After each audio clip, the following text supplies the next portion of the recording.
வணக்கம். எழில், ஜல்லிக்கட்டுக்கு ஆதரவாக நடைபெற்று வரும் போராட்டம் எப்போது தொடங்குச்சு, தற்போதைய நிலவரம் எப்படி இருக்கு, அதை பத்தி சொல்லுங்க.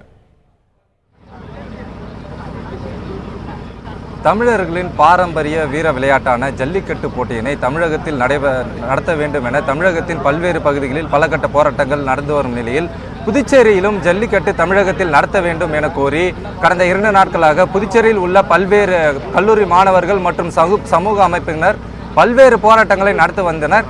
இந்நிலையில் இன்று, அதாவது நேற்று காலை முதல் இந்த போராட்டமானது புதுச்சேரி முழுவதும் வலுப்பெற்றது. குறிப்பாக கூற வேண்டும் என்றால், நேற்று காலை முதலே பல்வேறு கட்ட போராட்டங்கள் நடைபெற்றன. குறிப்பாக நேற்று காலை 11 மணி அளவில் தமிழ் அமைப்பினர் காமராஜர் சிலை அருகே புதுச்சேரி மாநில துணைநிலை ஆளுநர் கிரண்பேடி, தமிழக முதலமைச்சர் ஓ பன்னீர்செல்வம், அதிமுகவின் பொதுச் செயலாளர் சசிகலா ஆகியோரது உருவப்படத்தை எரித்தனர். இதனைத் தொடர்ந்து அந்த போராட்டத்தில் ஈடுபட்ட 50க்கும் மேற்பட்டோரை கைது செய்தனர்.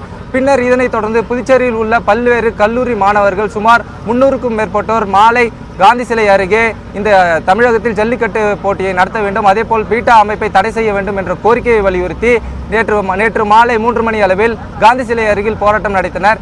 இதனைத் தொடர்ந்து மாலை 6 மணி அளவில் புதுச்சேரி நீதிமன்ற வளாகம் எதிரே உள்ள AFT மைதானத்தில் 50க்கும் மேற்பட்ட இளைஞர்கள் ஒன்று கூடி இந்த தமிழகத்தில் ஜல்லிக்கட்டு நடத்த வேண்டும் என்ற ஒரு கோரிக்கையை வலியுறுத்தி போராட்டத்தை தொடர்ந்தனர்.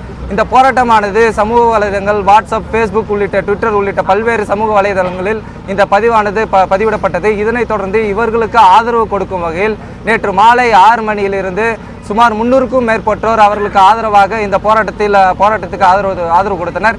இதனைத் தொடர்ந்து நேற்று மாலை 6 மணி அளவில் இந்த போராட்டமானது தொடங்கியது. இதனைத் தொடர்ந்து அந்த போராட்டமானது அறப்போராட்டமாக தற்பொழுது வரை நீண்டு வருகிறது. கிட்டத்தட்ட 10 மணி நேரத்திற்கும் மேலாக இந்த போராட்டமானது அறப்போராட்டம் நடந்து வருகிறது. நேற்று மாலை 6 மணிக்கு தொடங்கிய போராட்டத்தில் 300க்கும் மேற்பட்டோர் தங்களது ஆதரவை தெரிவித்தனர். நேரமாக பனிப்பொழிவு அதிகமாக இருந்து வருகிறது. எனவே இந்த பனிப்பொழிவை தாங்க முடியாமல் ஒரு சிலர் தங்களுடைய வீடுக்கு சென்றுள்ளனர். இருந்த போதிலும் தமிழகத்தில் ஜல்லிக்கட்டை நடத்த வேண்டும் என்ற ஒரு கோரிக்கையை வலியுறுத்தி இங்கு சுமார் 100க்கும் மேற்பட்ட இளைஞர்கள் இங்கேயே இந்த கடும் பனிப்பொழிவிலும் தங்களுடைய அறப்போராட்டத்தை ஈடுபட்டுள்ளனர். இது தொடர்பாக போராட்டத்தில் ஈடுபட்டுள்ள பிரியனிடம் இந்த போராட்டம் குறித்து கேட்போம். வணக்கம் பிரியன், சொல்லுங்க, இந்த போராட்டம் எதற்காக நடத்தப்படுது சொல்லுங்க. இந்த போராட்டம் நாங்கள் நேற்று மாலை 6 மணி முதல் இங்கே வந்து மாணவர்கள் மற்றும் இங்கே கூடியிருக்கோம். இந்த போராட்டம் எதற்காக பண்ணுறோன்னா, இதுவரையும் வந்து ஜல்லிக்கட்டுக்கு வந்து சுப்ரீம் கோர்ட் வந்து அனுமதி வழங்கலை. அதுக்கு மத்திய அரசும் எந்த ஒரு ஆக்ஷனும் இதுவரையும் எங்களுக்கு எடுக்கலை. அலங்காநல்லூரில் வந்து பல இயக்கங்கள், பல மாணவர்கள், இளைஞர்கள் வந்து போராடினாங்க. அது எல்லாருக்கும் தெரியும். அவங்கள கூட்டு போய் கைது செய்து உள்ளே வச்சாங்க. அவங்கள அதுக்கப்புறம் வெளியே விட்டாங்க.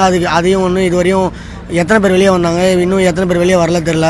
இப்போ மெரினாவில் வந்து அவங்களுக்கு சப்போர்ட்டிவாக ஒரு இளைஞர்கள், சென்னை சார்ந்த இளைஞர்கள் வந்து போராடி கொண்டிருக்கிறார்கள். அவங்கள வந்து பேச்சுவார்த்தைக்கு தமிழக அமைச்சர்கள் சிறிது நேரத்துக்கு ஒரு சில மணி நேரத்துக்கு முன்னாடி கூப்பிட்டு பேசினாங்க. அவங்க பேசியும் வந்து இதுவும் வந்து உடன்பாடாகலை. எங்களுக்கு அனுமதி ஜல்லிக்கட்டுக்கு வழங்குற மாதிரி தெரியல. எங்களுக்கு ஜல்லிக்கட்டுக்கு அனுமதி வழங்குற வரையும் நாங்கள் கண்டிப்பாக வந்து எங்களுடைய போராட்டத்தை அமைதியான முறையிலும் அந்த போராட்டம் மிகவும் அமைதியான முறையில் இந்த இடத்தில் கண்டிப்பாக தொடரும். அதில் எந்த மாற்றமும் இல்லை. புதுச்சேரியை நாங்கள் சார்ந்திருந்தாலும் நாங்களும் தமிழர்களால் அந்த உணர்வு எங்கள் ரத்தத்திலும் ஊறி இருக்கிறது. எங்கள் உணர்வை நாங்கள் ஒருபோதும் விட்டு கொடுக்க மாட்டோம். நாங்களும் தமிழர்கள் ஒன்றுபட்டால் கண்டிப்பாக ஜல்லிக்கட்டுக்கு அனுமதி வாங்கி கொடுப்போம். ஜல்லிக்கட்டு அனுமதி வழங்கும் வரை கண்டிப்பாக இந்த போராட்டம் இதே இடத்தில் தொடரும். மிகவும் அமைதியான முறையில் தொடரும்.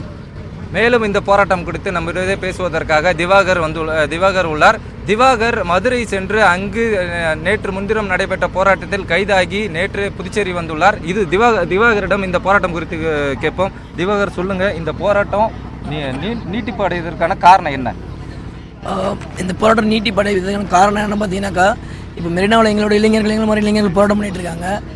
அங்கே இருக்க அரசாங்கம் இது வரைக்கும் செவி சாய்க்காத மெத்தனை போக்கு அரசாங்கம் வந்து இப்போ தான் வந்து இப்போ அவங்க இளைஞர்களை சந்தித்து நாங்கள் இதுக்கு ஒரு முடிவு எடுப்போம்னு சொல்லிக்கிறோம். இது ஒரு தாமதமான முடிவு தான். நாங்களும் ஏன் இந்த போராட்டத்தில் இறங்கியிருக்கோம் அப்படின்னு பார்த்தீங்கன்னாக்கா, எல்லா பக்கத்துலேருந்தும் அழுத்தம் கொடுத்தா தான் ஒரு தீர்வு கிடைக்குன்றதுக்காக தான் நாங்கள் எல்லா பக்கமும் இறங்கியிருக்கோம்.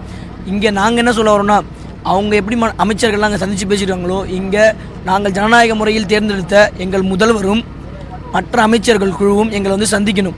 நாங்கள் சொல்கிற கோரிக்கையை கடிதம் மூலமாக அல்லாமல் மத்திய அரசிடம் நேரடியாக கொண்டு போய் சேர்க்கணும். ஏன்னா எங்களுடைய முதல்வர் வந்து முன்னாள் இணையமைச்சராக இருந்தவர். அதனால் யார் யாரை சந்திக்கணும் எங்கெங்கே சந்திக்கணுமோ அங்கெல்லாம் தன்னுடைய அழுத்தங்களை எங்கள் சார்பாக கொடுத்தாதான் இந்த பிரச்சனைக்கு ஒரு தீர்வு கிடைக்கும்.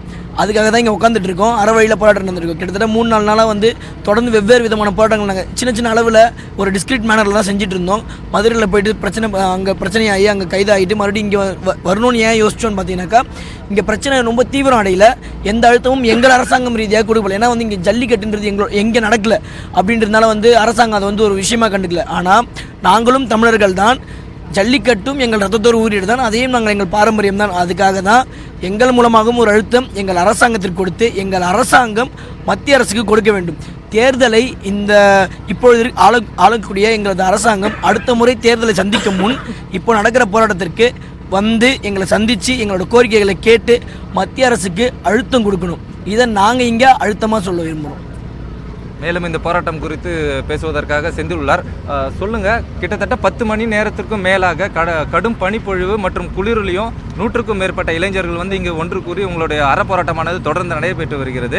அடுத்த கட்டமாக உங்களுடைய போராட்டம் எந்த மாதிரியான போராட்டமாக இருக்குது, அது குறித்து சொல்லுங்க. சுமாராக இப்போ வந்து நேற்று வந்து ஒரு 300-350 மாணவர்கள் இருந்தாங்க. இப்போ வந்து ஒரு 150 மாணவர்கள் தான் இருக்காங்க. ஏன்னா கடும் பனிப்பொழிவு காரணமாக எல்லாம் வீட்டுக்கு போயிட்டாங்க. நாளை பல காலேஜஸ் மற்றும் ஸ்கூல்லேருந்து மாணவர்களை திரட்டி பெரிய கட்ட லெவலில் அறவழியில் போராட்டம் நடத்துவோம். ஆனால் எங்கள் போராட்டம் ஓயாது. எப்போ வரைக்கும்னா, நம்ம ஜல்லிக்கட்டு பாரம்பரியமான முறையில் நம்மளுடைய கலாச்சாரம் பாரம்பரியத்தை நாங்கள் மீட்டெடுக்கிற வரைக்கும் எங்களுடைய போராட்டம் ஓயாது. இது வந்து நாங்கள் ஆணித்தரமாக சொல்லிக்கிறோம். ஒரு சின்ன கோரிக்கை, ஒரு சின்ன விஷயம். அதாவது இப்போ ஒரு விஷயம் நாங்கள் செய்தி கேள்விப்பட்டோம். அதாவது திருச்சியில் ஒரு இளைஞர் வந்து தீக்குளிக்க முயற்சித்தார்னு. நாங்கள் வந்து அங்கே குழுமி இருக்க, அதாவது தமிழகம் முழுவதும் போராட்டம் நடத்தக்கூடிய போராட்ட இளைஞர் குழுக்கு ஒரே ஒரு விஷயம் தான், யாரும் தங்களோட உயிரை மாய்ச்சிக்க வேண்டாம். நம்மளால் போராடி எல்லா விஷயத்தையும் வென்றெடுக்க முடியும். அதனால் இது ஒரு கோரிக்கை வைக்கிற மாணவர்கள் சார்பாகவும் இளைஞர்கள் சார்பாகவும் நம்ம போராடி கண்டிப்பாக நம்ம தமிழினத்தை மீட்டு வென்று காட்டுவோம். யாரும் தங்களோட உயிரை மாய்ச்சிக்க வேணாம். ஏன்னா நம்ம உயிரோடு இருந்தால் தான் நம்ம மக்களுக்காக போராட முடியும். உடனே வந்து பார்த்தீங்கன்னாக்கா தமிழகம் முழுவதும், புதுச்சேரி தமிழகம் முழுவதும் இருக்க ஏற்கனவே வந்து சின்ன குழுக்கள்லாம் ஆரம்பிச்சாச்சு. இளைஞர்களை ஒன்று திரட்டுற குழுக்கள்லாம் ஆரம்பிச்சாச்சு. இப்போ பெரிய லெவலில் ஒட்டுமொத்த தமிழகம் புதுச்சேரி சேர்ந்து எல்லா இளைஞர்களும் சேர்ந்து ஒரு குழு அமைப்போம். கண்டிப்பாக அமைக்கப்படும்.